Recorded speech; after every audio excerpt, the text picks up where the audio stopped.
ప్రార్థన చేసుకుందాం అండి. పరలోకమందున్న మా తండ్రి, మాకు ఇచ్చిన ఈ అవకాశాన్ని బట్టి మీ కృతజ్ఞతాస్తుతులు చెల్లించుకుంటున్నాను తండ్రి. మరి మీ మాటలు మేము నేర్చుకొని చుండగా, మీ మాటలు మేము మరి తెలుసుకొని చుండగా మాకు సమయోచితమైన జ్ఞానాన్ని ఇచ్చి మరి నేను చెప్పగలుగుటకు, అలాగే మీ పిల్లలు మరి అర్థం చేసుకుని మనసులో భద్రపరుచుకున్నటకు సహాయం చేయండి తండ్రి. అలాగే తండ్రి, వినిచున్న వాక్యం నిమిత్తం, మరి చెబుతున్న నా మాటలు నిమిత్తం మిమ్మల్ని అడుగుతున్నాను తండ్రి. మా హృదయంలో మాత్రం భద్రపరుచుకుని వాటి ప్రకారం జీవించలాగన మాకు తెలివిని, శక్తిని, బలాన్ని దయచేయమని యేసుక్రీస్తు వారి పరిశుద్ధ నామంలో ఈ ప్రార్థన అడిగి వేడుకుంటున్నాను తండ్రి. ఆమేన్. ప్రియమైన దేవుని పిల్లారా, మనం ముందుగా చెప్పుకున్న లేకపోతే నిర్ణయించుకున్న నిర్హేతుకమైన నింద నిత్య జీవానికి నిదర్శనమా అనే పాఠాన్ని మనం ఆలోచించబోతున్నాం. నిర్హేతుకమైన నింద నిత్య జీవానికి నిదర్శనమా? మరి నిర్హేతుకము అనగానే ఇది బైబిల్లో మీకు కనిపిస్తుందంటే ఈ పదం మరి తరచుగా కనిపించదు, కానీ కొన్ని సందర్భాల్లో ఈ పదం కనిపించడం జరుగుతుంది. నిర్హేతుకం అంటే ఏం కాదండి, ఏ కారణము లేకుండా అని. ఏ కారణము లేకుండా, లేకపోతే కారణరహితముగా, ఇంకా నిష్కారణముగా అని కూడా చెప్పొచ్చు. అంటే వితౌట్ కాజ్ అనేది ఏం లేకుండా అని. ఇలాగా నిర్హేతముగా అనగానే ఏ కారణం ఉండదు, ఏ కారణం లేకుండా అని మనం చెప్పుకోవచ్చు. ఇక నింద అనగానే మీకు తెలుసు, నింద అంటే ఏంటండి? నింద ఎప్పుడు వస్తుంది? ఇప్పుడు నా మీద మీరు నింద వేయాలనుకోండి, మీకు ఏముండాలి? ద్వేషం ఉంటుంది. మీరు నన్ను ద్వేషిస్తే ఆటోమేటిక్గా నింద అనేది వేసేస్తారు, అవునా? అలాగా నింద అంటే ఏ కారణము లేకుండా నింద వేయడం అని. ఇది ఈ నింద నిత్య జీవానికి నిదర్శనమా? అంటే మనకి ఏమన్నా పరలోకం వెళ్ళే అవకాశం ఉందా? అలా అని లోకంలో గురించి నేను మాట్లాడట్లేదండి. మీరు క్రైస్తవులుగా సంఘానికి వచ్చే వారిగా ఉన్నారు కాబట్టి, ఇలా క్రైస్తవులుగా మీరు ఉన్నప్పుడు మీ మీద ఏదైనా నింద వస్తే ఎలా? మళ్ళీ నిష్కారణంగా, ఏ కారణము లేకుండా నింద వస్తే ఇది పరలోకానికి ఏమైనా అవకాశం ఉంటుందా? అంతే కదండి. నిదర్శనం అంటే ఏంటి?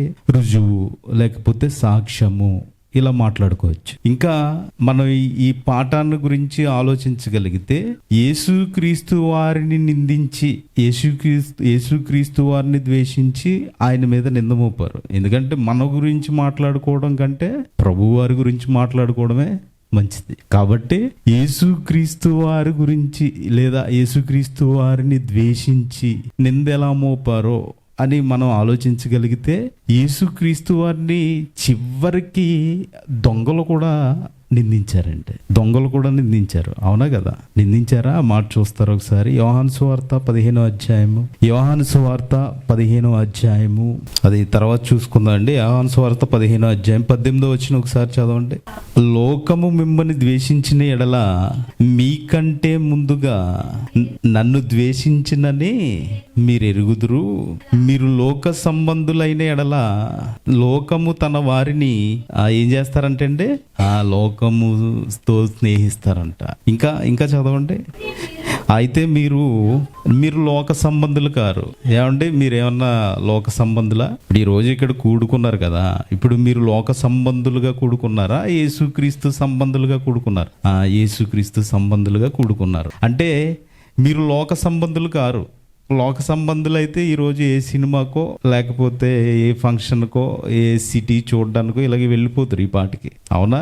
పొద్దున్నే వెళ్ళిపోయే వాళ్ళు ఉంటారు, బస్ పాస్ తీసుకుంటారు, సిటీ అంతా తిరిగి వచ్చేవాళ్ళు కూడా ఉన్నారు. కాబట్టి మనం లోక సంబంధులం కాదు. చదవండమ్మా. నేను మిమ్మల్ని లోకములో నుండి ఏర్పరచుకొంటిని, అందుచేతనే లోకము మిమ్ములను ద్వేషించి, అంటే యేసుక్రీస్తు వారు ఏర్పరచుకున్నారు కాబట్టి లోకం మనల్ని ఏం చేస్తుంది? ఇప్పుడు ద్వేషిస్తుందా, ద్వేషించదా? ఇప్పుడు ద్వేషించదు అనడానికి ఏమైనా కారణం ఉందా? ఇప్పుడు ఎవరైనా మనల్ని తిట్టుకుంటున్నారు అనుకోండి, అది మనం ఏమనుకోవాలి? నాకంటే ముందు నా ప్రభువుని ద్వేషించారు, కాబట్టి నేను దాన్ని లెక్కల్లోకి తీసుకోకూడదు. అర్థమైందంటే ఇంకా చదవండి అమ్మా. దాసుడు తన యజమాని కంటే గొప్పవాడు కాడని నేను మీతో చెప్పిన మాట జ్ఞాపకం చేసుకొనుడి. లోకులు నన్ను హింసించిన ఎడల మిమ్మును కూడా హింసింతురు. నా మాట గైకొని ఎడల మీ మాట కూడా గైకొందురు. అయితే వారు నన్ను పంపిన వానిని ఎవరిని ఎరగరంటండి వీళ్ళు? నన్ను పంపిన వారిని అంటే ఎవరు మాట్లాడుతున్నారు ఇక్కడ? యేసుక్రీస్తు వారు మాట్లాడుతున్నారు. అంతే కదండి. ఆయన భూమి మీద 2000 సంవత్సరాల క్రితం భూమి మీదకి వచ్చాడు. ఆయన మాట్లాడుతున్నారు. ఆ మాటలనే ఎవరు రాశారు? యోహాను గారు రాశారు. యోహాను గారు రాస్తూ ఇదిగో ప్రభువు ఇలా మాట్లాడారు అని చెప్తున్నారు. అంటే నన్ను పంపిన వారు అంటే ఎవరు పంపారు ఈయన్ని?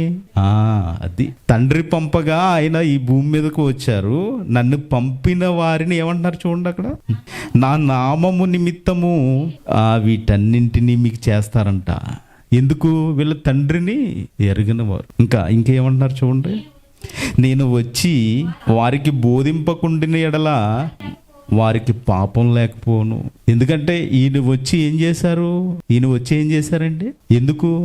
ఆజ్ఞలు మార్చారంటే ధర్మశాస్త్రం ప్రకారం అయితే, ఇది వరకు పాత ధర్మశాస్త్రం ప్రకారం అయితే ఇదిగో పర్లేదు, వాళ్ళు ఏంటి ఫిజికల్గా చంపితేనే హత్య. మళ్ళీ దీనికి క్షమాపణ ఉంది. ఏం చేయాలి వీళ్ళు? మళ్ళీ అర్పణ అర్పిస్తే ఆ పాపం పోతుంది. ఇప్పుడు అలా అనుకుంటే ఇప్పుడు పాపం చేయొచ్చు, బలి అర్పించవచ్చు. పాపం చేయొచ్చు, బలి అర్పించవచ్చు. ఇప్పుడు మార్చేశారు, దీన్ని అప్డేట్ చేశారు. మీ ఫోన్ అప్డేట్ అవుతుంది కదండి, అప్డేట్ అవుతుందా? అలాగా ఈ ఆజ్ఞలు కూడా మార్చేశారు. అది చూసుకుని మనం వచ్చేద్దామండి. మత్తయి సువార్త 5వ అధ్యాయము, మత్తయి సువార్త 5వ అధ్యాయము 21వ వచనం నుంచి చదువుకుందామండి.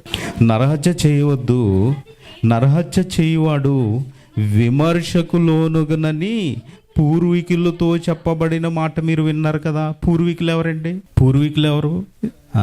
ఇశ్రాయేలీలు. వీళ్ళతో చెప్పబడిన మాట మీరు విన్నారు కదా. ఎవరిళ్ళు? వీళ్ళు ఇశ్రాయేలీలే. మీరు విన్నారు కదా. ఇప్పుడు ఏంటిది? ఇది ఏ ఆజ్ఞ? ఎక్కడ రాయబడింది? నిర్గమకాండంలోను ద్వితీయోపదేశ కాండంలోను రాయబడిన ఆజ్ఞ ఇది. అంతేనంటే ఈ ఆజ్ఞ ఎవరితో చెప్పారు? ఆయన ఇజ్రాయేలీలతో చెప్పారు. ఇప్పుడు ఇశ్రాయేలీలతో చెప్పిన ఈ మాట, నేను పూర్వీకులతో చెప్పిన మాట విన్నారు కదా అని ఏం చేస్తున్నారో చూడండి. ఇప్పుడు నేను మీతో చెప్పినదేమనగా తన సహోదరుని మీద కోపపడు ప్రతివాడు విమర్శకు లోనగనంటే ఇప్పుడు ఏం చేశారు? ఫిజికల్ గా మీరు చంపితేనే అంటే ఒక కత్తి తీసుకుని, ఇప్పుడు చూస్తున్నాం కదండి, పొద్దున్న న్యూస్ ఆన్ చేస్తే అదే న్యూస్. ఈడు వాడిని చంపేశాడు, భార్య భర్తను చంపేసింది, భర్త ఏం భార్యని చంపేసి, ఇదే న్యూస్ కదా. అంటే ఫిజికల్ గా చంపితేనే నేరం. ఇప్పుడు యేసుక్రీస్తు వారు మార్చేస్తున్నారు దీన్ని. ఏమని మార్చేస్తున్నారు? మీరు ఒకవేళ మీ సహోదరుని ద్వేషిస్తే అదే పాపం. ఫిజికల్గా వాడిని ఏం చేయ అవసరం లేదు. మీరు చెంప మీద కూడా కొట్ట అవసరం లేదు. ఫిజికల్గా టచ్ చేయ అవసరం లేదు మనిషిని. మీరు ఇక్కడ నుంచుని మీరు ద్వేషిస్తున్నారు అనుకోండి, అంతే, అయిపోయినట్టే, మీరు హత్య చేసినట్టే. అంటే ఈ ఆజ్ఞను ఎలా మారుస్తున్నారు చూసారా? నరహత్య చేయవద్దు అని పూర్వీకులతో చెప్పబడిన మాట మీరు విన్నారు కదా. ఇప్పుడు నేను చెప్పేది ఏంటంటే, మీరు మీ సహోదరుని ద్వేషిస్తే నరహత్య చేసినట్టే. అలా అండి, ఇలా మార్చుకుంటున్నారు. కాబట్టి ఇక్కడ ఏమంటున్నారు? ఇప్పుడు వచ్చేయండి యోహాను సువార్తకి ఇప్పుడు వచ్చేయండి, కంటిన్యూ చేయండి. నేను వచ్చి వారికి బోధింపకుండిన ఎడల వారికి పాపము లేకపోను. ఎందుకు పాపం లేకపోను అంటున్నారు? ఎందుకంటే వీళ్ళు పాపం చేస్తారు, బలిస్తారు, పాపం చేస్తారు, బలిస్తారు, పాపం చేస్తారు, బలిస్తారు. కాబట్టి వారికి పాపం లేకపోయాను. ఇప్పుడు ఈయన బోధించాడు కదా, నువ్వు ద్వేషిస్తే పాపం. ఇప్పుడు అది కష్టమండి, ఇది కష్టమా? అర్థమైందా మీకు? అంటే మీరు మనసులో అనుకుంటే పాపం, అంతే. అర్థమైందా? అంటే ఇప్పుడు ఏంటి, వీళ్ళ మనసులో అనుకోవడానికి కూడా ఛాన్స్ లేదు ఇంకా మనకి. ఇప్పుడు ఇది వరకు వెళ్ళి మనసులో అనుకోవచ్చు, మనసులో అనుకుంటేనే కదండి అని పొడుస్తాం, లేదంటే చంపుతాం. ఇప్పుడు మనసులో అనుకుని ఛాన్స్ లేదు ఇంకా. అంటే నువ్వు ఎక్కడ కట్ చేయాలి? అది మీ మనసులో కట్ చేసేయాలి దాన్ని. ఇంకా అక్కడికి వెళ్ళకూడదు, మీ ఆలోచన అటు వెళ్ళకూడదు ఇంకా. అలాగా ఇక్కడ మీ ఇదిగో ఆలోచన ఆజ్ఞ అనేది అప్డేట్ అయిందనమాట. ఆజ్ఞ అనేది అప్డేట్ అయింది. నరహత్య చేయకూడదు, ఇది ఆజ్ఞే. ఈ ఆజ్ఞ అప్డేట్ అయ్యి ముందుకు వచ్చింది. అందుకనే ఆ మాట అంటున్నారు, నేను వారికి బోధించిన ఎడల వారికి ఇంకా పాపం ఉండిపోను. ఇంకా చదవండి అమ్మ, కంటిన్యూ చేయండి. ఇప్పుడైతే వారి పాపములకు చేస్తున్నారు. ఇంకా ద్వేషిస్తున్నాడు, యేసుక్రీస్తు వారిని ద్వేషిస్తున్నాడంటే పాపం చేస్తున్నాడు. అవునా కదండి? యేసుక్రీస్తు వారి మీదే కదా వాళ్ళ ద్వేషం అంతా. చదవండి, కంటిన్యూ చేయి. నన్ను ద్వేషించిన వాడు నా తండ్రిని కూడా ద్వేషిస్తున్నాడు. యేసుక్రీస్తు వారు చెప్పేశారంటే, ఒకవేళ మీరు నన్ను ద్వేషిస్తే నా తండ్రిని కూడా మీరు ద్వేషిస్తున్నారు. అంతే కదండి? సహోదరునిలో ఏం చూడాలి? క్రీస్తుని చూడాలి. మరి క్రీస్తుని సహోదరుని ద్వేషిస్తున్నామంటే క్రీస్తుని ద్వేషిస్తున్నట్టే. అంటే క్రీస్తుని ద్వేషిస్తున్నారంటే తండ్రి అయిన దేవుణ్ణి కూడా మీరు ద్వేషిస్తున్నట్టే. అదే చెప్తూ ఏమంటున్నారు చూడండి, ఇంకా ఎవడును చెయ్యని క్రియలు నేను వారి మధ్య చేయకుండిన ఎడల వారికి పాపము లేకపోను. ఇప్పుడైతే వారు నన్నును నా తండ్రిని చూచి ద్వేషించి ఉన్నారు. అయితే నన్ను నిర్హేతుకముగా ద్వేషించిరి. ఎలా ద్వేషించారంటే ఏంటి? ఎలా అంట? నిర్హేతుకముగా అంటే ఏ కారణం లేదు. వీళ్ళు ధర్మశాస్త్రాన్ని చెప్తారు, వీళ్ళు పరిచర్య చేస్తూ ఉంటారు. కానీ ఎలా ద్వేషిస్తున్నారంట? యేసుక్రీస్తు వారిని నిర్హేతుకముగా ద్వేషిస్తున్నారంట. కాబట్టి ప్రియులారా, ఇదిగో ఇప్పుడు ఇది ఇంకా చెప్తున్న, చదవండి కింద. అని వారి ధర్మశాస్త్రములో వ్రాయబడిన వాక్యము నెరవేరునట్లు ఇలాగ జరిగెను. చాలండి. అని వారి ధర్మశాస్త్రములో వ్రాయబడినట్లు అంటే ఇప్పుడు వారి ధర్మశాస్త్రం అంటే ఏది? ఇప్పుడు వారి ధర్మశాస్త్రం అంటున్నారా, మన ధర్మశాస్త్రం అంటున్నారండి? వారెవరు? ఇశ్రాయేలీలు. ఇప్పుడు ఇశ్రాయేలీలు ధర్మశాస్త్రం ఉందా? ఉంది. ఇశ్రాయేలీల ధర్మశాస్త్రంలో రాయబడిందంట. ఇప్పుడు ధర్మశాస్త్ర వాక్యములన్నీ ఎక్కడ రాయబడి? పాత నిబంధనలోనే. చూడండి, కీర్తనల గ్రంథం 38వ అధ్యాయము, కీర్తనల గ్రంథం 38వ అధ్యాయము 19వ వచనం. ఆ శత్రువులు చురుకైన వారును బలవంతులునై ఉన్నారు. నిర్హేతుకముగా నన్ను ద్వేషించువారు అనేకులు. రాయబడిందంటే ధర్మశాస్త్రంలో మాటనే. ఇదిగో ఈ మాట ఇప్పుడు నెరవేరుతుంది అని చెప్తున్నారంటే, ఈ మాట ఇప్పుడు నెరవేరుతుంది అని చెప్తున్నారు. నిర్హేతుకముగా నన్ను ద్వేషించువారు అనేకులు అని దావీదు గారితో చెప్పింది నిజముగా ఇప్పుడు ఏమైంది? జరిగింది. అపోస్తల కార్యంలో కూడా చెప్తారు చూడండి.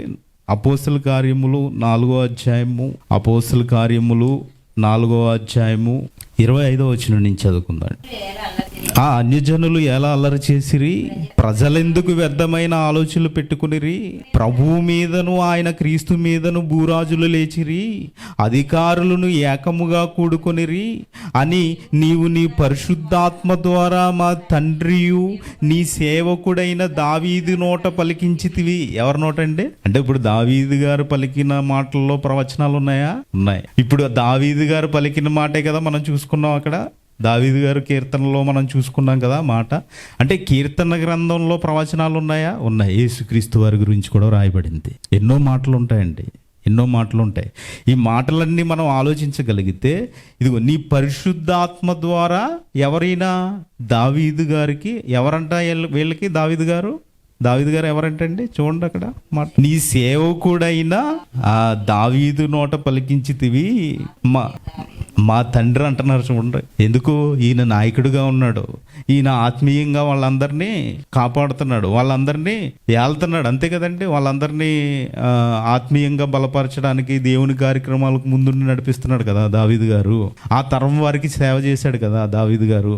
అలాగా అందుకని వీళ్ళు ఏమంటున్నారు? మా తండ్రి దావీదు నీ సేవకుడు దావీదు నోట పలికించితివి, ఏవి జరగవలెనని నీ ఆస్తము నీ సంకల్పమును ముందు నిర్ణయించెను. ఎంత ముందు నిర్ణయించారు? ముందంటే ఇప్పుడు 9 గంటల ముందు నిర్ణయించామనుకుందామండి. 9 గంటల ముందు నిర్ణయించామనుకుందాం. ఇప్పుడు ఎంత ముందు అని చెప్పుకోవచ్చు? ఈ కార్యక్రమం జరగడానికి 9 గంటల ముందు నిర్ణయించామనుకుంటే ఎంత ముందు అనుకోవచ్చు? 9 గంటల ముందు. అంతేనండి. ఇప్పుడు ముందే నిర్ణయించాడంట. ఎంత ముందు చెప్పండి? మీరు చదువుకున్న మాటే, చాలా సార్లు చదువుకుని ఉంటారు ఇప్పటి వరకు. ఎంత ముందు? ఎఫెసీ పత్రిక 1వ అధ్యాయము, ఎఫెసీ పత్రిక 1వ అధ్యాయం 4-6 వచనాల్లో చివరి మాట చదవండి. ఎఫెసీ పత్రిక 1వ అధ్యాయము జగత్తి పునాది వేయబడక మునిపే ప్రేమ చేత ఆయన క్రీస్తులో మనలను ఏర్పరచుకునేను. అంటే జగత్తి పునాది వేయబడక మునిపే అంటే ఈ భూమి ఇంకా తయారవ్వలేదా? ఇంకా అవ్వలేదు. జగత్తుకి పునాది వేయబడక మునిపే అంటే ఏం లేదు, శూన్యం. అంటే ఈ జగత్తి పునాది వేయబడక మునిపే క్రీస్తులో మనల్ని కుమారులుగా నియమించారు. అంటే క్రీస్తుని కూడా ఎప్పుడు నిర్ణయించేశాడు? ఇవన్నీ జగత్తు పునాది వేయబడక మునిపే, జగత్తి పునాది వేయబడక మునిపే. చదవండి అమ్మ, ఇప్పుడు కంటిన్యూ చేయండి. ఏవి జరగవలెనని నీ హస్తము నీ సంకల్పము ముందు నిర్ణయించినో వాటన్నింటినీ చేయుటకై నీవు అభిషేకించిన నీ పరిశుద్ధ సేవకుడైన యేసునకు విరోధముగా హేరోదు, పొంతి పిలాతు తోను ఈ పట్టణమందు నిజముగా కూడుకొనిరి. వీళ్ళందరూ కూడుకుంటారని ఎప్పుడు నిర్ణయించాడంట? ఇప్పుడు మన మీద నింద వస్తుందని నిర్ణయించినట్ట లేదా? వస్తాయండి, వస్తాయి. నింద రాదనడానికి మనం బాధపడవని అవసరం లేదు. చివరిలో చెప్తానండి ఏం చేయాలోనే. నింద వచ్చినప్పుడు ఏం చేయాలో చివరిలో చెప్తాను. అంటే నింద అనేది వస్తుంది, క్రైస్తవుడికి నింద అనేది వస్తుంది. నింద రాదని ఎవరు చెప్పారండి? వస్తుంది. దేవుడు చెప్పినట్టుగా దేవుడు ఏదైతే పరిశుద్ధ ఆత్మ ప్రేరణతో రాయించారో అవన్నీ జరుగుతాయి అని రుజువు చేయబడుతుంది బైబిల్. జరిగినవి అంటున్నారా? ఎవరండి ఈయన? అపోస్తుల కార్యములు ఎవరు రాశారు? లోకా. అంటే లోకా గారే చెప్తున్నారు ఇవన్నీ యాజ్ ఇట్ ఈస్గా. మీరు ఏదైతే జగత్తి పునాది వేయబడక మునుపు నిర్ణయించారో అవన్నీ యాజ్ ఇట్ ఈస్గా వచ్చి యేసుక్రీస్తు వారు భూమి మీద చేసేస్తున్నారు. యాజ్ ఇట్ ఈజ్ డిట్టో మీరు ఏదైతే చెప్పారో అదే చేస్తున్నారు. అలాగే మన గురించి కూడా ఎఫెసీ 2:10 రాయబడింది కదండి, మీరు సత్క్రియలు చేయాలని రాయబడింది. మరి మనం చేస్తున్నామా సత్క్రియలు? మనం చేస్తున్నామండి సత్క్రియలు? ఆలోచించండి ప్రియులారా. కాబట్టి ఇలాగా ఏవి జరగాలో, ఏవి మన ద్వారా ఆయన చేసుకోవాలో అన్ని ముందే నిర్ణయించబడ్డాయంట. మీరు వెళ్ళడమే ఆలస్యం. మీరు వెళితే అన్నీ ఆయనే చూసుకుంటాడు. మీరు దిగండి, మీరు వాకింగ్ చెప్పండి, మీరు నేర్చుకుంటానికి ప్రయత్నించండి. నాకు రాదు అని అనొద్దండి, మీరు చదవండి. ఎందుకు రాదు? ఏమంటే ఇప్పుడు మీ పిల్లల్ని చదివించేటప్పుడు వీడు కొద్దిగా డల్గా ఉంటాడండి, ఇంటి దగ్గర కొద్దిగా అదే చెప్పింది అర్థం చేసుకోవడానికి ఇబ్బంది పడతాడంటే, లేదండి మీ స్టూడెంట్ని మేము షార్ప్గా చేస్తాం, ఈ స్టూడెంట్ని మేము షార్ప్గా తయారు చేసేస్తామని తీసుకెళ్తారు కదా. ఏమంటే దేవుల్లో షార్ప్ అవ్వలేరా? అవుతారండి. అది మీరిచ్చే ట్రైనింగ్ని బట్టి ఉంటుంది, మీరిచ్చే ఆ మాటని బట్టి ఉంటుంది, మీరిచ్చే వాళ్ళ మీద తీసుకునే శ్రద్ధను బట్టి ఉంటుంది. బైబిల్ కూడా అలాగే శ్రద్ధ తీసుకోండి. శ్రద్ధ తీసుకుని మీరు ఎప్పుడైతే చదువుతున్నారో మీకు కూడా అర్థం అవడానికి ఛాన్స్ ఉంటుంది. ఇలాగా నింద వస్తుంది అంటారు. ఇప్పుడు ఇందాక చదువుకున్నాం కదా, కీర్తనల గ్రంథం తీయండి మరలా 38వ అధ్యాయము 20వ వచనం చదవండి ఒకసారి. 38వ అధ్యాయం 20వ వచనం. మేలుకు ప్రతిగా ఎవరు వీళ్ళు నిష్కారణంగా మనల్ని ద్వేషిస్తారంటున్నారు కదా, నింద వేస్తారంటున్నారు కదా, వాళ్ళు మేలునకు ప్రతిగా వారు కీడు చేయుచున్నారు. నేను ఉత్తమమైన దానిని అనుసరించు చున్నందుకు వారు నాకు శత్రువులైరి. ఎందుకు శత్రువులు అయిపోతారంటే మీకు అర్థం కావడానికి ఎగ్జాంపుల్ చెప్తాను. ఇది వరకు ఫ్రెండ్స్తో కలిసి మందు తాగుతున్నారు, సిగరెట్ తాగుతున్నారు, గుట్కా తింటున్నారు, అన్నీ చేస్తున్నారు, సినిమాలకు వెళ్తున్నారు అనుకుంటే, సడన్గా మీరు క్రీస్తులోకి ఎప్పుడైతే బాప్తిజం తీసుకుని ఇవన్నీ విడిచిపెట్టేసి నేను నీతిగా న్యాయంగా ఈ భూమి మీద బ్రతకాలని మీరు బ్రతుకుతున్నారో, ఇప్పుడు వాడికి ఏం పుడుతుంది? వాడేంట్రా బైబిల్ పట్టుకు తిరుగుతున్నాడు, అంత మాట ఏదన్నా మాట్లాడితే బైబిల్ అంటాడు. వాడొద్దు, వాడిని తీసుకురాకండి. యాక్చువల్గా మనం కూడా వెళ్ళకూడదు అనుకోండి. అంటే ఇప్పుడు ఇతను ఏం చేస్తాడు? శత్రుత్వం పెంచుకుంటాడు. అవునా కదండి? మన మీద వాడికి నేను అది చేశాను, ఇది చేశాను, వాడు ఇప్పుడేమో ఏదో బైబిల్ అంటున్నాడు, అది అంటున్నాడు, ఇలా అంటున్నాడు, ఏదో ఏదన్నా మాట్లాడుతుంటే దేవుడి గురించే మాట్లాడుతున్నాడు. ఇలాగా మన మీద శత్రుత్వం పెంచుకునే అవకాశం ఉంది. వీళ్ళు ఏం చేస్తారంట, ఒకవేళ మనం మేలే కదండి, మనం ఏం ఎంచుకున్నాం? ఉత్తమమైన దానిని. ఏంటి ఉత్తమమైనది? ప్రపంచంలో ఏదైనా ఉత్తమమైనది ఉన్నదంటే అది ఒక వాక్యమే. వాక్యానికి మించిన ఉత్తమమైనది ఏదీ లేదండి ప్రపంచంలో. అంటే మీరు ఉత్తమమైనది అని ఏదైనా మీరు మార్నింగ్ లెగిసి ఏదైనా దేని గురించి అయినా ఆలోచిస్తున్నారంటే అది ఒక వాక్యం మాత్రమే ఆలోచించాలి.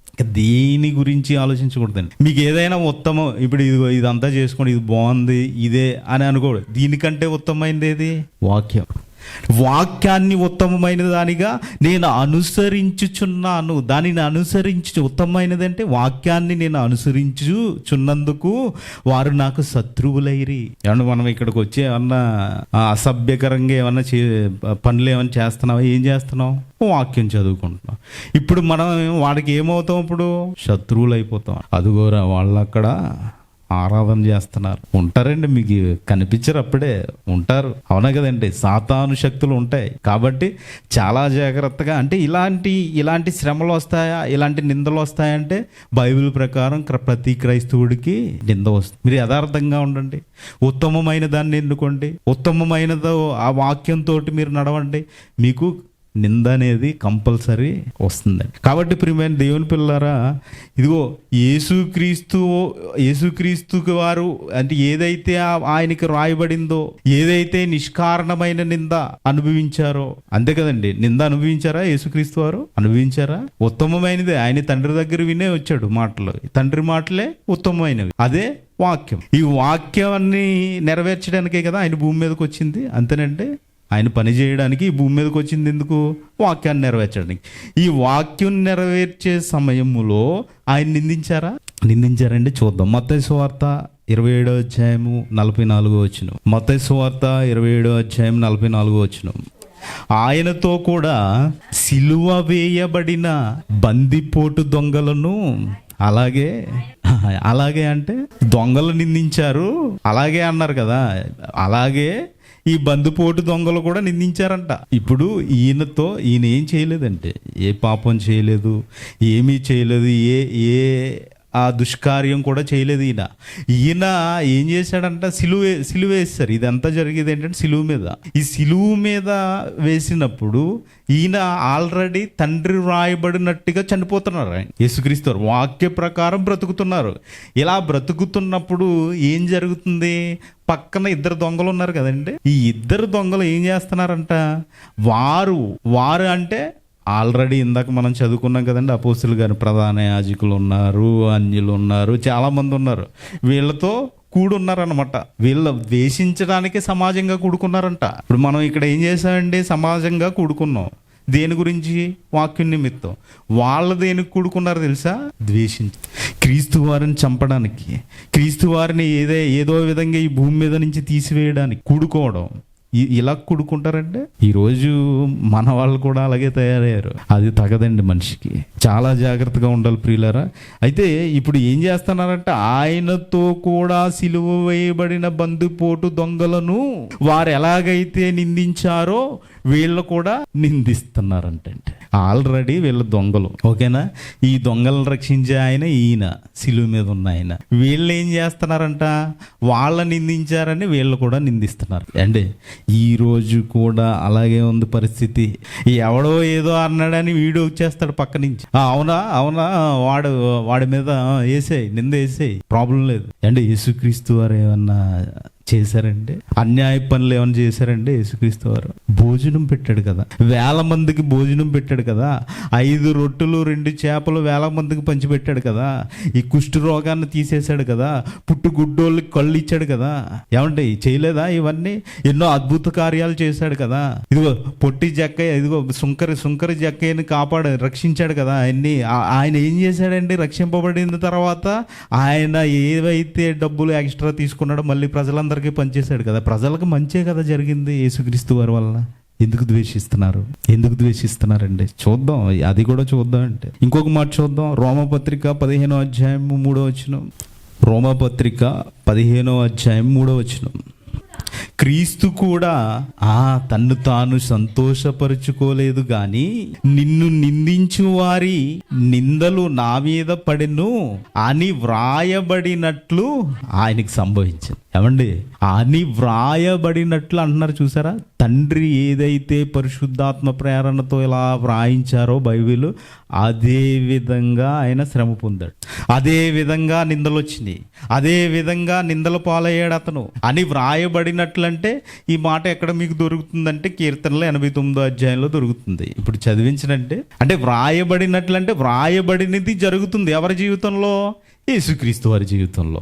ఇంకా మనం ఆలోచించగలిగితే ఇదిగో యేసుక్రీస్తు వారిని సిలువ వేసినప్పుడు అని చెప్పుకున్నాం కదా, యేసుక్రీస్తు వారిని సిలువ వేసినప్పుడు ఆయన్ని ఎలా నిందిస్తున్నారో చూద్దామండి. ఎలా నిందిస్తున్నారు కదా, ఇదిగో నిందల పాలు అవుతున్నాడు కదా ఆయన, ఇదిగో పక్కన దొంగలు కూడా నిందిస్తున్నారు కదా, వీళ్ళు అసలు ఎలా నిందిస్తున్నారో చూద్దాం. మార్కు సువార్త 15వ అధ్యాయము, మార్కు సువార్త 15వ అధ్యాయము 25వ వచనం నుంచి చదువుకుందాం. ఎవరినండి ఆయనంటే యేసుక్రీస్తు వారిని సిలువ వేసినప్పుడు ఎన్ని గంటలు అయిందండి? పగలు 9 గంటలు అయిందంట. మరియు యూదులు రాజైన యేసు అని ఆయన మీద మోపబడిన నేరమును వ్రాసి, ఏమండి ఈయన యూదులకు రాజు కదా, ఇది నేరమా? ఏమండి నేరమా? ఏమంటున్నారు అక్కడ? చదవండి, క్లియర్గా చదవండి, చాలా జాగ్రత్త. ఆయనని సిలువ వేసినప్పుడు పగలు 9 గంటల ఆయన 26వ వచనం, మరియు యూదులు రాజైన యేసు అని ఆయన మీద మోపబడిన నేరమును వ్రాసి పైగా ఉంచిరి. ఆ పైన సిలువ పైన మీకు పేర్లు ఉంటది కదా, మీకు అర్థమవుతుంది కదండి. చాలా మంది ఆ పేరు ఎందుకు రాశారంటారు. ఏంటంట అది పైది పేరు? యూదులు రాజు అని రాశారంట. యూదులు రాజు అని రాసి పైన స్టిక్ చేశారనమాట. ఇప్పుడు మనం ఏదన్నా ఇప్పుడు ఇల్లు కట్టుకున్నాం అనుకోండి, ఇప్పుడు మీ పేరు రాసుకుని పెట్టుకుంటారు కదా, అలాగా ఇక్కడ ఏం చేశారంట, సిలువేసి ఆ సిలువు పైన ఏం చేశారు? యూదుల రాజు. ఇది ఏంటంట? ఈయన మీద మోపబడిన నేరం అంట. ఇప్పుడు ఇతను యూదుల రాజు కదా, యూదుల రాజే కదండి. అంటే అర్హత ఉంది ఈయనకి, కానీ వీళ్ళు ఏం చేశారు? దాన్ని నేరం చేశారు. ఈ రోజు పరిస్థితులు కూడా చెప్తున్నాను మీకు. ఇంకా చదవండి. మరియు కుడివైపున ఒకనిని ఎడము వైపున ఒకనిని ఇద్దరు బందిపోటు దొంగలను ఆయనతో కూడా సిలివేసి. వీళ్ళు ఎవరంటే బందిపోటు దొంగలు, చిన్నోళ్ళు కాదు వీళ్ళు, బందిపోటు దొంగలంట. వీళ్ళు ఏం చేస్తున్నారు? ఇందాకేం చదువుకున్నాం మనం మత్తయి సువార్తలో, వీళ్ళు కూడా నిందిస్తున్నారంట. ఇంకేమంటున్నారంటే, అప్పుడు ఆ మార్గమును వెళ్ళుచున్నవారు ఏం చేస్తారంటే, ఆ మార్గాన్ని వెళ్తున్న వారు ఏం చేస్తున్నారంట? తలలూలుచు అంటే ఓకే ఈడే బాగా చేశాడులే ఇలా అనుకుంటారు కదండి. చేశాడులే అంటారు కదా, అలాగా నింద అన్నమాట. దేవాలయమును పగలగొట్టి 3 దినముల్లో కట్టువాడా, సిలువు మీద నుండి దిగి నిన్ను నీవే రక్షించుకొనుమని ఆయన రక్షించుకుంటే ఈ రోజు నీకు రక్షణ ఉండదు. తెలుసా అండి ఇది? ఆయన రక్షించుకోగలడు. ఆయన రక్షించుకుంటే నీకు ఈ రోజు రక్షణ ఉండదు. దీన్ని ఏం చేస్తున్నారు వీళ్ళు? హేళన చేస్తున్నారు. ఈరోజు సువార్త కార్యక్రమాలకు వెళ్ళినప్పుడు, సువార్త జరుగుతున్నప్పుడు అదే హేళన జరుగుతుంది కదండి. ఏమంటున్నారు? 3 మేకులు పీక్కోలేనోడు, ఆయన రక్షించుకోలేనోడు నిన్నేం రక్షిస్తాడరా అంటున్నారా? ఇదే ఈ మాటలే అవి అప్పటి నుంచి ఇప్పటి వరకు నడుస్తూ ఉన్నాయి. చదవండి, కంటిన్యూ చేయండి. ఆ సిలువు మీద నుండి దిగి వచ్చి నిన్ను నీవే రక్షించుకో ఆయన దూషిస్తున్నారంట. ఇంకేం చేస్తున్నారు? అప్పుడు శాస్త్రులను, ప్రధాన యాజకులను ఏం చేస్తున్నారంటే అపహాసం అంటే ఈడు బాగా చేశాడులే, ఈడు పెద్ద ఇంతేనా అపహాసం. వీళ్ళు నవ్వుకుంటారు. ఏం చేస్తారు? మనల్ని చూసి నవ్వుకుంటారు. హాస్యం అంటే మంచి హాస్యం కాదు, అది అపహాస్యం అనమాట. ఇలాగా వీళ్ళు చూసి అంటే నిందిస్తున్నారు, అపహాస్యం చేస్తున్నారు. ఎవరి మీద? ఇదంతా మన ప్రభు రక్షకుడు మీద. చూడండి, ఇంకా ఈడు ఇతరులు రక్షించేస్తాడంట, తన తానే రక్షించుకోలేడు. ఫస్ట్ నువ్వు తినరా బాబు మాకు పెడిదిగాని అన్నట్లేదంటే అలాగే ఉందా? అవునా? నువ్వు తిను మాకు పెడిదిగాని తర్వాత అన్నట్టు మాట్లాడుతున్నారు చూడండి. ఇంకా ఇస్రాయేలు రాజాకు క్రీస్తు ఇప్పుడు సిలువు మీద నుండి దిగి రావచ్చును, అప్పుడు మనము చూచి నమ్ముదుమని ఒకరితో ఒకరు చెప్పుకొనిరి. ఇంకా చదవండి. ఆయనతో కూడా సిలువ వేయబడిన వారు ఆయనను నిందించిరి. ఏదైనా కారణం ఉందండి దీనికి? ఏం చేస్తున్నారు? యేసుక్రీస్తు వారిని నిర్హేతుకముగా నిందిస్తున్నారు. దొంగలండి, బందిపోటు దొంగలంట. ఈ బందిపోటు దొంగ ఈయన ఏమంటున్నాడు? ఈయన దొంగ అంటున్నాడు. అర్థమైంది మీకు? వీళ్ళు ఆల్రెడీ బందిపోటు దొంగలు. వీళ్ళు ఈ దొంగలను రక్షించే ఆయన్ని ఈయన దొంగ అంటున్నారు వీళ్ళు. అప్పుడు కూడా బరబ్బాని విడిచిపెట్టమని వీళ్ళే కోరుకున్నారు కదా, యేసుక్రీస్తు వారిని విడిచిపెట్టమని కోరుకోలేదు. బందిపోటు దొంగనే కోరుకున్నారు ప్రజలు. చాలా జాగ్రత్తగా అర్థం చేసుకోండి. ఈరోజు ఎవరైతే మిమ్మల్ని మోసం చేస్తూ ఉంటారో వారిని త్వరగా నమ్మేస్తారు మనిషి. ఈవెన్ నేనైనా కానీ. ఎందుకంటే ఇప్పటికే ఆల్రెడీ చాలా జరిగిపోయినాయి. రీసెంట్గా మొన్న ఒక వ్యక్తి మోసం చేశాడండి నన్ను. అంటే చెప్తున్నా, మీకు అర్థం కావడానికి చెప్తున్నాను. ఎందుకంటే మనం తొందరగా నమ్మేస్తాం, మనోడే కదా, మంచోడే కదా, చేస్తా. వాక్య ప్రకారం జీవిస్తున్నాడా, వాక్య ప్రకారం ఉన్నాడా, వాక్యము ఆయనలో ఉందా, వాక్యం ప్రకారమే ఆయన బ్రతుకుతున్నాడా అని చూడరు. మనోడే కదా, మంచోడే కదా, మన కుటుంబమే కదా, మనవాడే కదా, ఈ విధంగా ఆలోచిస్తారు. మన బ్లడ్ రిలేషనే కదా. ఏమండి, ఇలా కాదు. వాక్యం ఏదైతే చెబుతుందో మీకు మోసం జరుగుతుందా, చాలా జాగ్రత్తగా ఉండండి. మీరు వినువారు మాత్రమే ఉండదు. చూసుకోండి, గ్రహించండి, ఆలోచించండి, చూసుకోండి. ఇదిగో బైబిల్ మీరు చదువుతున్నప్పుడు కానీ, బైబిల్ నేర్చుకుంటున్నప్పుడు కానీ, బైబిల్ వింటున్నప్పుడు కానీ, ఏ విధంగా మీరు బైబిల్ని ఎప్పుడైతే స్వీకరిస్తున్నారో, ఇప్పుడు నేను చెప్పే మాటలు కూడా, బైబిల్లో ఏవైతే మాటలు మీరు చూస్తున్నారో చాలా జాగ్రత్తగా చూచుకోవాలి. ఇలా చూడలేదనుకోండి, మోసం జరుగుతుంది. ఆ మోసాల గురించి తర్వాత మాట్లాడుకుందాం. ఏమంటున్నారంటే, ఇదిగో ఆయన పక్కనున్న దొంగలు కూడా నిందించారంట. హెబ్రీ పత్రిక. మరి హెబ్రీ పత్రికలో మీకు మోషే గారి గురించి చూడండి. హెబ్రీ పత్రిక 11వ అధ్యాయం 24వ వచనం. మోషే పెద్దవాడైనప్పుడు విశ్వాసమును బట్టి ఐగుప్తు ధనము కంటే క్రీస్తు విషయమైన నింద గొప్ప భాగ్యమని ఎంచుకున్నాడంటే. ఏమండి, ఈ రోజు మీకు క్రీస్తు విషయమైన నింద వస్తుందా? క్రీస్తు విషయమైన నింద ఎప్పుడండి? మోషే గారు అప్పుడు యేసుక్రీస్తు వారు ఉన్నారా? ఇప్పుడు మోషే గారు ఎప్పుడు? ఇశ్రాయేలీల కాలంలో. ఇతను ఎప్పుడు వచ్చాడు? సుమారు 2000 సంవత్సరాల క్రితం భూమి మీదకి వచ్చారు యేసుక్రీస్తు వారు. ఈయన కంటే 2000 సంవత్సరాలకు ముందున్న ఆయన ఏమనుభవించాడంట? అర్థమైందండి మీకు? ఇప్పుడు ఈయన 2000 సంవత్సరాల క్రితం వచ్చాడని చెప్పుకుంటున్నాం. ఈయన కంటే ముందు మోషే గారు 2000 సంవత్సరాల క్రితం ఈయన గురించి నింద అనుభవించాడంట. అంతేనండి, మాట అలాగే ఉందా? చదవండి 11వ అధ్యాయము 24వ వచనం మళ్ళీ చదవండి. మోషే పెద్దవాడైనప్పుడు విశ్వాసమును బట్టి ఐగుప్తు ధనము కంటే క్రీస్తు విషయమైన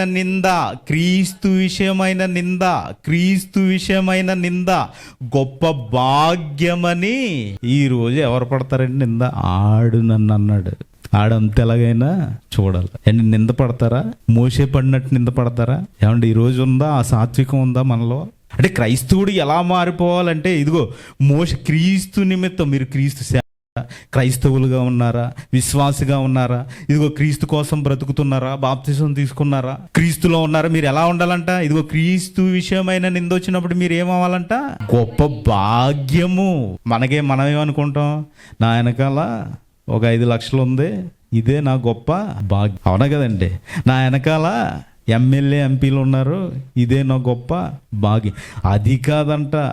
క్రీస్తు విషయమైన నింద గొప్ప భాగ్యం అని మోషే గారిలో ఎంచుకోవాలి. మనం మోషే గారిలో ఉండాలంటే. అవునా కదా? అంటే నింద వస్తుందా? వస్తుంది. క్రైస్తవుడికి నింద వస్తుందా? వస్తుంది. అంటే ఈ నిందని ఏమనుకోవాలంట? గొప్ప భాగ్యముగా ఎంచుకోవాలంట. ఇప్పుడు యేసుక్రీస్తు వారి మీద కానీ, ఏమండి, అపోస్తలులు కూడా నింద వేశారు. ఇవన్నీ మనం చూసుకుంటే టైం సరిపోదు కాబట్టి అపోస్తలుల మీద, శిష్యుల మీద, ఏమండి, అందరి మీద నిందలు మోపారా? మోపలేదా? బైబిల్లో మీరు చదువుకుంటున్నప్పుడు వీళ్ళందరి మీద కానీ, మోషే గారి మీద కానీ, యేసుక్రీస్తు వారి మీద కానీ నిందించుటకు కారణం ఏంటి? ఏమండి, నిందించటకు కారణం ఏంటి? ఏ కారణం చేత నిందించారు? ఏ కారణం చేత వాళ్ళని నిందించడానికి అవకాశం ఉంది? ఇప్పుడు మనం ఏమనుకున్నాం? నిర్హేతుకమైన నింద అనుకున్నాం కదా. ఏ కారణం లేకుండా నింద అనుకున్నాం కదా. ఇంతకీ వీళ్ళ కారణం ఏంటి? మనల్ని మనకి ఏ కారణం లేదు మనల్ని తిట్టడానికి, మనల్ని అనడానికి ఏ కారణం లేదు, మనల్ని తిట్టడానికి కూడా ఏ కారణం లేదు. వీళ్ళ కారణం ఏంటి చూద్దామండి. వీళ్ళ కారణం ఏంటి? యోధాపత్రిక, ప్రకటన గ్రంథం ముందు ఉంటుందండి. యోధాపత్రిక 1వ అధ్యాయం ఉంటుందండి. 16వ వచనం, వారు తమ దురాశల చొప్పున నడుచుచు లాభము నిమిత్తము. దేని నిమిత్తం అంటే లాభం అంటే అంతే కదా, లాభము నిమిత్తము మనుషులను కొనియాడుచు ఏం చేస్తారంటే అండి, సనుగుతారంట. దేని గురించి అంటే తమ గతిని గూర్చి నిందించు వారినై ఉన్నారు. దేనికోసం నిందిస్తారంట? యేసుక్రీస్తు వారిని నిందించడానికి ఏ కారణం లేదు, అపోస్తులను నిందించడానికి ఏ కారణం లేదు, శిష్యులు నిందించడానికి ఏ కారణం లేదు. ఇంతకీ దేనికంట? వీరి లాభానికి అడ్డుపడుతున్నారు. యేసుక్రీస్తు వారు వస్తారండి, సంఘంలో యెరూషలేములో ఏం చేస్తారు వాళ్ళు? ఈ వ్యాపారం జరుగుతూ ఉంటుంది. ఎక్కడ? మందిరంలో. ఈ వ్యాపారం జరుగుతూ ఉంటే పర్లేదు, బాగా చేయండి, మీరు అభివృద్ధి అవ్వండి అన్నాడా యేసుక్రీస్తు వారు వచ్చి? లేదు, అమ్మంటే ఏమమ్ముతారో అన్నీ మీ ఇష్టం వచ్చినట్టు అమ్ముకోండి అన్నాడా? కొరడా తీసుకున్నాడంట. మీకు ఆ సిచ్యువేషన్ ఒక వీడియోలో చూపిస్తే బాగుంటుంది. కొరడా తీసుకుని ఒక తమ్మురాడు అంటండి. ఏంటి? మందిరంలో వ్యాపారం చేస్తున్నారండి. ఈరోజు వ్యాపారం జరగట్లేదు అనుకుంటున్నారా? జరుగుతుంది. మనుషుల మీద జరుగుతుందండి వ్యాపారం, మనుషుల మీద జరుగుతుంది. పెట్టుబడి లేని వ్యాపారం అది. అవునా కదా? జరుగుతున్నాయి. అంటే మీరు ఇలాంటి వీటిని ప్రోత్సహించవచ్చు అంటే ప్రోత్సహించకూడదు. ఇప్పుడు ఎందుకంట? వీరికి లాభం పోతుంది. చూడండి ఏమంట, చదవండి ఇప్పుడు. వారు తమ దురాశల చొప్పున నడుచుచు లాభము నిమిత్తము మనుషులను కొనియాడుచు ఏం చేస్తారు? ఏం సనుగుతారంట. ఏంటి? ఇప్పుడు రాజలక్ష్మి అక్కయ్య గారు ఉన్నారనుకోండి, అక్క మీరు సూపరు డూపరు, మీరు బాగా చేశారు, అది చేశారు, ఇది చేశారంటే ఇప్పుడు ఆవిడ ఏం చేస్తారు? మనకి ఏదో ఒక నన్ను తమ్ముడు చాలా ఇది చేస్తున్నాడు కదా, ప్రేమిస్తున్నాడు కదా అని మనల్ని ఇంకా అభివృద్ధి చేయడానికి చూస్తారు. అంటే ఎలా కొనియాడతారంట? లాభము నిమిత్తము. ఇప్పుడు ఇది బాగుంటుందండి. ఇప్పుడు రాజలక్ష్మి అక్క నన్ను తిట్టుకుంటుంది అనుకోండి, ఈ తమ్ముడు ఏది చెప్తున్నావుండో అంత మాట బైబిల్ అంటాడు, వాక్యం అంటాడు, ఏదన్నా చేద్దామంటే బైబిల్లో ఉంటేనే చేయండి అక్క అంటాడు. ఇప్పుడు ఇలా మాట్లాడుతుంది, నిందిస్తున్నారు అనుకోండి. ఇప్పుడు అది నాకేంటి? నిందే. కానీ నాకేంటి? గొప్ప భాగ్యం. అర్థమైందండి? ఇది గొప్ప భాగ్యం. ఎందుకంటే వాక్య ప్రకారం ఇప్పుడు కాకుండా రేపు పొద్దున లైన్లోకి వచ్చేస్తా, తమ్ముడు కరెక్ట్గా వాక్యంలో వెళ్తున్నాడు, ఓకే బాగుంది అంటే ఆ ఆలోచన అలా అనిపిస్తుంది. అదే కానీ మనం ఏదో పొగిడేసి ఆవిడని ఏదో చేసేసి మనం ఏదో లాభం సంపాదించుకుందాం అంటే అది కాదండి. అలా చేయకూడదు. ఏమంటున్నారంటే వారు చదవండి అమ్మ. మనుషులను కొనియాడుచు సనుగువారును తమ గతిని గుర్తి నిందించు వారు. తమ గతి, నా గతి ఏమైనా పాడైపోద్దా, నా గతి ఎలా ఉంటుంది, తర్వాత నా గతి ఏమైపోతుందా అని ఇదిగో మనుషులను ఏం చేస్తారంట? గుర్చి నిందించు వారినై ఉన్నారు. వారి నోరు డంబమైన మాటలు పలుకు. నీ దగ్గర లేదనే చెప్పు. నువ్వు నడవలేవనుకో, నడవలేననే చెప్పు. నీతో అవ్వదనే చెప్పు. డంబమైన మాటలు ఎందుకు మనకి? డంబమైన మాటలు ఎందుకంటే అవసరమా?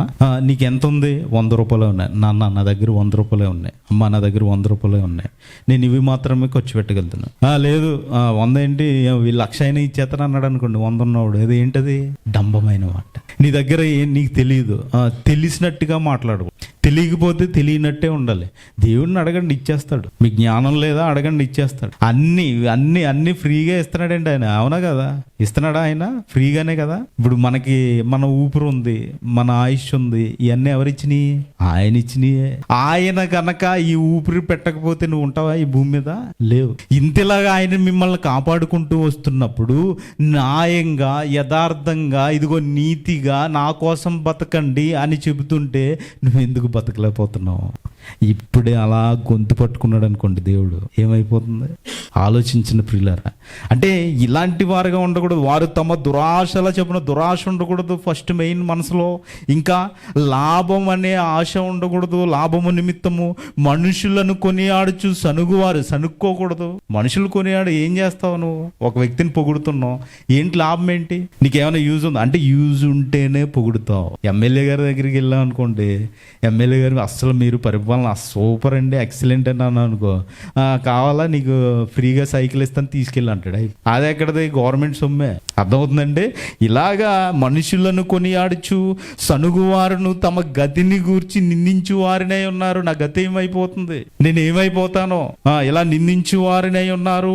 వారు నోరు డంబమైన మాటలు పలుకుతుందంట. అంటే వీరు దురాశలు తీర్చుకోవడానికి ఏ కారణము లేకుండా నిందిస్తారు. ఇప్పుడు వీరు దురాశలు తీర్చుకోవడానికి ఏ కారణం లేకుండా యేసుక్రీస్తు వారిని ఏం చేశారంటే, అంతేనా?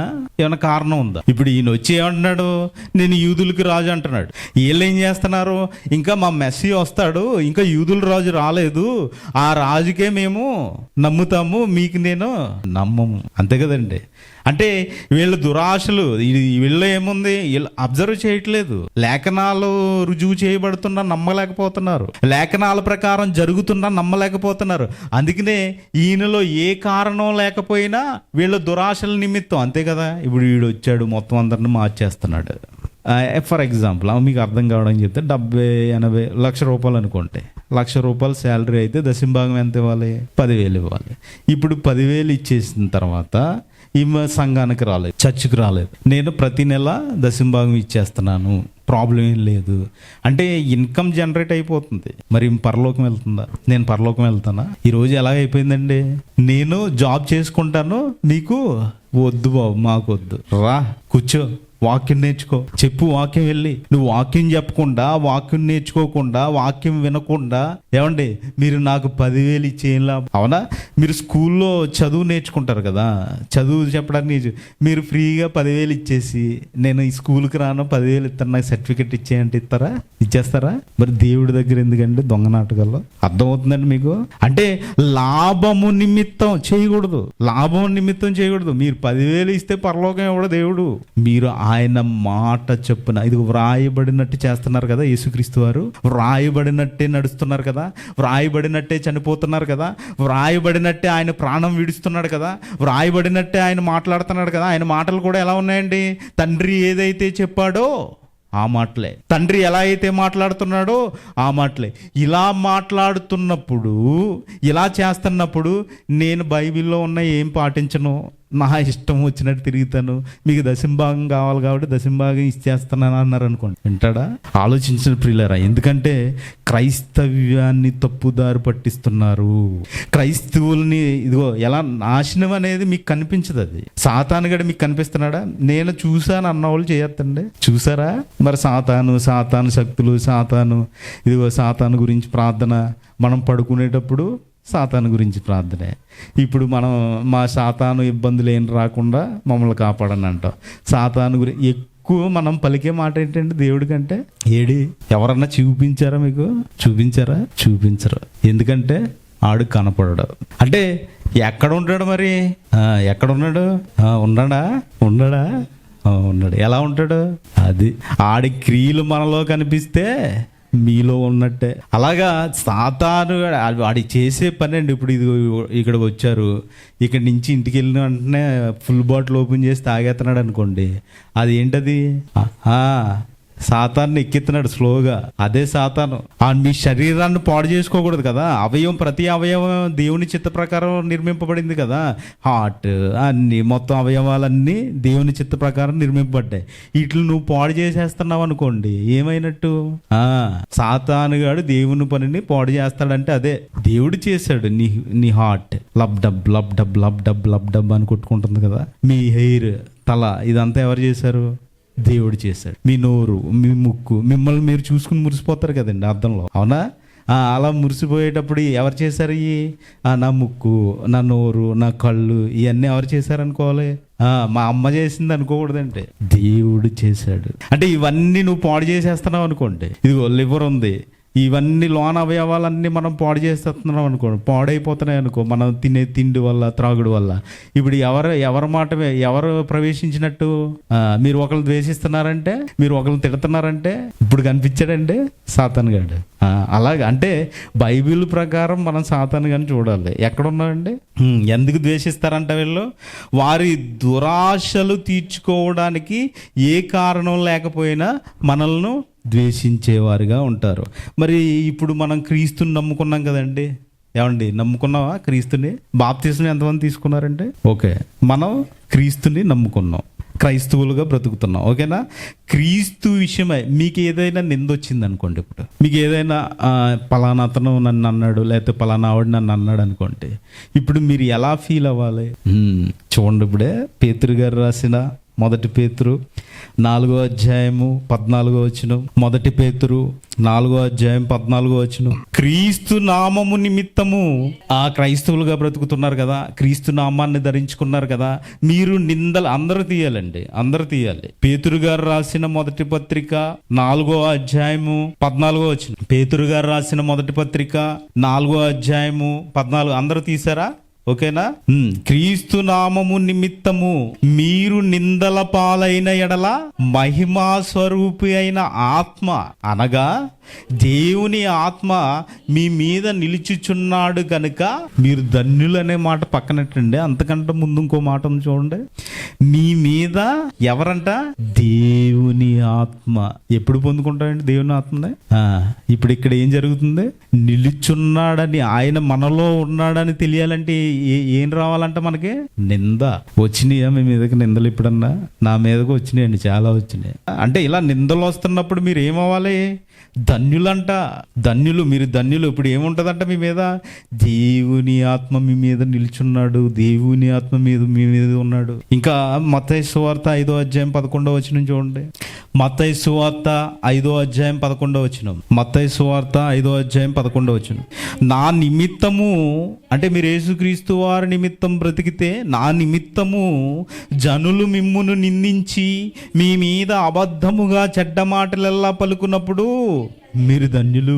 ఒకవేళ యేసుక్రీస్తు వారి నిమిత్తం మీరు బ్రతుకుతున్నారా? యేసుక్రీస్తు వారి గురించి మీరు బ్రతుకుతున్నారా? స్వార్థ పనిలో ఉన్నారా? విశ్వాసిగా ఉన్నారా? ఎలా ఉన్నా కానీ ఇదిగో ఆయన నిమిత్తం, నా నిమిత్తము జనులు మిమ్మును నిందించి మీ మీద అబద్ధముగా చెడ్డ మాటలెల్లా పలుకున్నప్పుడు మీరేంటంట? ధన్యులు. ఏమండి, ఈ ధన్యత మనకు వస్తుంది అన్నప్పుడు ఎలా ఉంటది? అవునా? నిత్య జీవానికి నిదర్శనమా అంటే ఏంటి ఈ నింద? ఈ నింద నిత్య జీవానికి నిదర్శనం. అంతే కదండి. అంటే నిత్య జీవానికి నేను ఒక మెట్టు ఎక్కాను అని అర్థమైపోతలేదా? అర్థమవుతుందా? అలాగా. ఇంకా ఇంకొక మాట చూడండి. లోకాసు వార్త 6వ అధ్యాయం 22వ వచనం. లోకాసు వార్త 6వ అధ్యాయం 22వ వచనం. లోకాసు వార్త 6వ అధ్యాయం 22వ వచనం. మనుష్య కుమారుని నిమిత్తం, మనుష్య కుమారుడు అంటే యేసుక్రీస్తు వారు, మనుష్య కుమారుని నిమిత్తము మనుషులు మిమ్మను ద్వేషించి వెలివేసి నిందించి మీ పేరు చెడ్డదని కొట్టివేయినప్పుడు, వాడు చెడ్డోడురా, వాడు దొంగరా, వాడు చెడ్డోడురా, ఇవన్నీ మాట్లాడుతూ ఉంటారు కదా. ఇది దేని నిమిత్తం?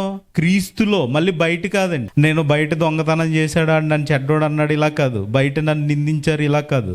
క్రీస్తులో, క్రీస్తు నిమిత్తం, మనుష్య కుమారుని నిమిత్తం మనుషులు మిమ్మును ద్వేషించి వెలివేసి నిందించి మీ పేరు చెడ్డదని కొట్టువేయినప్పుడు మీరు ధన్యులు. ఇప్పుడు చూడండి ఏమంటున్నారు? నింద వచ్చినప్పుడు, నింద ధన్యులు అన్నారు కదా, ఆ కింద మాట చదవండి అందరూ. ఏం చేయాలంట? ఆ దినమందు మీరు సంతోషించి గంతులు వేయండి. దేనికి వేయాలంట గంతు? నింద వచ్చిన ఇప్పుడు గంతులు వేయకండి మీరు, అదంతా అల్లరాది. గంతులు వేయడి. ఏమంటున్నారు కింద? మీ ప్రవక్తలు వాళ్ళందరూ అలాగే చేశారంట. ఇప్పుడు మీరేం చేయాలి? ఎక్కువ చేయాలి, ఇంకా ఎక్కువ మందికి వెళ్ళి సువార్త చెప్పాలి, ఇంకా అనేక ఆత్మలు రక్షించాలి. అవునా కదండి? మీ మీద నింద వస్తుందంటే మీ మీద ఎవరున్నట్టు? పరిశుద్ధాత్ముడు ఉన్నట్టు. అలా అని న్యాయంగా ఉండాలండి, ట్రాన్స్పరెంట్గా ఉండాలి. ఇష్టం వచ్చినట్టు ఉండకూడదు, అబద్ధాలు ఆడకూడదు. ఏమంటే అర్థమవుతుందా? అంటే మన ఇష్టం వచ్చినట్టు బ్రతుకుతూ నాకు క్రీస్తులో నింద వచ్చిందంటే అది కౌంట్లోకి రాదు. మీరు ఖచ్చితంగా యేసుక్రీస్తు వారి కోసం బ్రతుకుతున్నప్పుడు, మీరు ఖచ్చితంగా ఇదిగో నేను క్రైస్తవుని అని బ్రతుకుతున్నప్పుడు మీ మీద నింద వస్తే ఆ నింద మీకు ధన్యం. అంటే పరలోకం వెళ్ళడానికి ఇది ఒక మెట్టు. నింద పరలోకం వెళ్ళడానికి, అంతే కదండి. వాళ్ళు ఏం చేశారంట? ఆ దినమందు మీరు సంతోషించి గంతులు వేయడి, ఇదిగో మీ ఫలం ఎక్కడంటే పరలోకంలో గొప్పదైపోయిందంట. వారి పితరులు ప్రవక్తలు అదే విధంగా చేశారు. ఇప్పుడు మనం ఏం చేయాలండి? ఓకే, పితరులు అలా చేశారు, ప్రవక్తలు అలా చేశారు. ఇప్పుడు మన మీద నింద వచ్చింది అనుకో, మనం ఏం చేయాలి? ఎలా సంతోషపడాలి? పని చేసి సంతోషపడాలి. అన్నాడా, నాకు నో ప్రాబ్లం, రండి ఇంకొక మీటింగ్ చేద్దాం. అర్థమవుతుందండి? పని ప్రవక్తలు ఏం చేశారు? ఎవరిని పట్టించుకోలేదు, వెళ్ళిపోయారు లోకంలో. ఇంకొక మీటింగ్ చేద్దాం రండి. వాళ్ళకి ఆ రోజు చేశారు అలాగా, గంతులు వేయడంటే ఆనందపడండి అని. అలాగని ఇప్పుడు ఏదో ఆచారాల ప్రకారం గంతులు వేయమని కాదు. కాబట్టి ప్రియమైన దేవుని ఇదిగో మీ మీద నింద వస్తుందా? దేవుని పనిలో న్యాయంగా ఉంటున్నారా? ఇదిగో దేవుని కోసమే నేను బ్రతకాలని నిర్ణయించుకున్నారా? దేవుని పనిలోనే మీరు నిమగ్నం అవ్వాలనుకుంటున్నారా? ఇదిగో మీ మీద ఏదైనా నింద వస్తుందా? మీరు ఏం చేయాలి? ఆనందపడండి. ఎందుకంటే మీ ఫలము పరలోకంలో గొప్పది. ఏమంటే పరలోకంలో గొప్పది కోరుకోవాలా, భూమి మీద గొప్పది కోరుకోవాలా? పరలోకంలో గొప్పది. అంటే నింద వస్తుంది అంటే మీ మీద ఇదిగో దేవుని ఆత్మ ఉన్నదని అర్థం. కాబట్టి ప్రియమైన దేవుని పిల్లారా, ఇదిగో నిర్హేతుకమైన నింద నిత్య జీవానికి నిదర్శనమా అంటే ఇదిగో ఏ కారణం లేకుండా మీ మీద నింద వచ్చినప్పుడు అది పరలోకంలో గొప్పది. ఎప్పుడు? మీరు క్రైస్తవునిగా బ్రతుకుతున్నప్పుడు మాత్రమే. కాబట్టి మరి మీరు క్రైస్తవులుగా నిందలను భరించేవారుగా ఉండాలని కోరుకుంటూ నా మాటలు ముగిస్తున్నాను. ప్రార్థన చేసుకుందాం. అంటే పరలోకమందున్న మా తండ్రి, ఇదిగో తండ్రి, మీ మాటలు కొద్దిగా మీ పిల్లలకు వివరించాను తండ్రి. మరి విన్న వాక్యాన్ని మా హృదయంలో భద్రపరుచుకుని ఎటువంటి నిందలకు భయపడకుండా పరలోకంలో గొప్ప వాక్యాన్ని పొందుకోవడానికి మాకు మీరు ఇస్తున్న అనుగ్రహతను బట్టి మీ కృతజ్ఞతాస్తుతులు చెల్లించుకుంటున్నాను తండ్రి. విన్న వాక్యాన్ని హృదయంలో భద్రపరుచుకుని ఈ భూమి మీద మీకోసం మాత్రమే మేము బ్రతికేవారిగా నిలుచుటకు మాకు సహాయం చేయమని యేసుక్రీస్తు వారి పరిశుద్ధ నామంలో ఈ ప్రార్థన అడిగి వేడుకుంటున్నాను తండ్రి. ఆమేన్.